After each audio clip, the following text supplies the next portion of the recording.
பெண்கள், பெண் குழந்தைகள், ஆண் குழந்தைகள் பாதுகாப்பு நம்ம ஆட்சியில நம்பர் 1 இருக்கும்.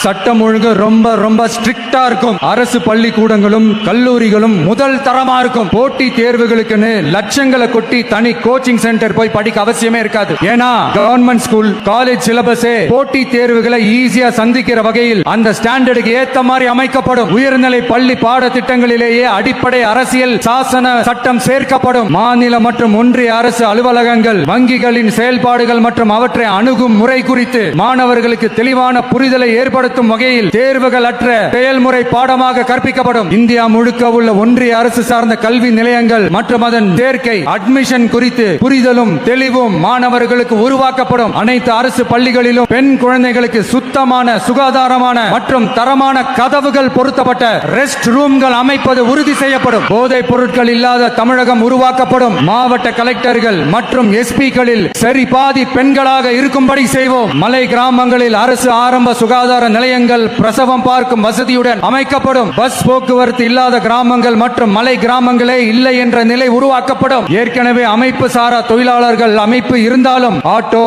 டாக்ஸி மற்றும் லாரி டிரைவர்களுக்கென அவர்களின் நலன்களுக்காகவும் குடும்ப நலன்களுக்காகவும் தனியாக நல வாரியம் அமைக்கப்படும். தென் தமிழகம் உட்பட தமிழகத்தின் தேவையான பகுதிகளில் தொழிற்சாலைகள் அமைக்கவும் தொழில் வளம் பெருக்கவும் தனி கவனம் செலுத்தப்படும். விவசாயிகள், மீனவர்கள் மற்றும் நெசவாளர்களின் கருத்துக்களை அறிந்து அவர்களுக்கான திட்டங்கள் காலத்தின் தேவைக்கேற்ப உருவாக்கப்படும்.